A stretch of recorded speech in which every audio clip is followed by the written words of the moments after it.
Mga boss, ito yung ating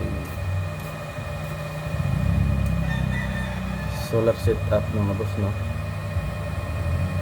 So ito yung aking inverter, pure off grid talaga yan, wala yung AC ito. So ito ang ginagamit kong ETS, so wala siyang delay. Once na magpalit siya papunta sa Meralco, walang kurap yung ilaw nyo mga boss. So ganito ginagawa ko mga boss, no? Ito galing siya ng inverter, papasok siya sa breaker, pumasok dito sa ating voltage protector, nagsusupply siya dito sa voltmeter at saka dito sa LED lights. Ito naman, ang purpose naman ito para malalaman mo kung saan yung solar. Ibig sabihin pag naka green, solar yan, pag nakapula, Meralco yan. So itong LVD natin mga boss ay ginagamit ko lang itong LVD para sa switch ng ating inverter, no? Kasi meron siyang switch sa gilid eh. Yung mga Samdon o ibang mga inverter walang ganon. So dito maganda to kasi meron siyang manual switch, no? Yung nasa gilid. So ang ginagawa ko, ginamitan ko siya ng LVD mga boss. Pero meron kang i-modify dito eh.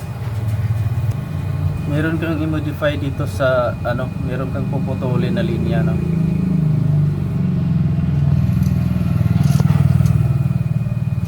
Dito yan, kinakat ko yung linya na yun sa taas. Tapos sa baba naman may pinutol din akong linya doon na isa. Tapos may pinagkukunik ako. Hindi ko lang mapakita kasi nadikit ko na eh. Nadikit ko na yan. So sa mga may ganitong mga inverter o kahit anong inverter dyan na mayroong manual switch sa gilid, gamitan nyo na lang LVD. Ito na lang gagamitin yung mga boss, LVD na. Kaysa karamihan sa nakikita ko kasi ng mga inverter, naglalagay pa sila doon ng relay. Sa ganitong mga inverter, mahirap yan, maglalagay ka pa ng relay doon, nalalaki ng mga amperahe nito. Maabot yan ng mga 250 ampere. Tapos maglalagay ka dito, wala kang available dyan na 250 ampere na relay. So kagandahan dyan, dito ka na lang sa switch. Saka makatipid ka pa sa kuryente, no? LVD na lang. Ito ang ginagamit ko na relay niya. Mag-off siya punta doon. Once na malubat, walang mag-off siya kusa, no? Automatic na siya mag-off. So makapahinga yung inverter. So itong ETS ko naman, power relay 80 ampere to. Ang ginamit ko dito mga boss ay 220 volts AC na siya. Hindi ako gumagamit dito ng 12 volts. So ibig sabihin, pag nawalan ka ng kuryente, automatic din siya magta-transfer siya sa Meralco kung wala kang solar. So yan, kasi wala siyang supply na AC eh. Kasi AC ang kanyang coil.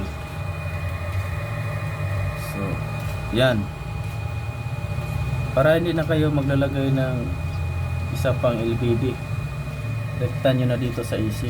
Total, ganun naman din eh. Kumukuha din siya ng supply ng AC dito. So pag walang supply ng solar, walang kuryente din yung kanyang coil, so magta-transfer siya sa Meralco ngayon. Walang kurap na nangyari. Okay?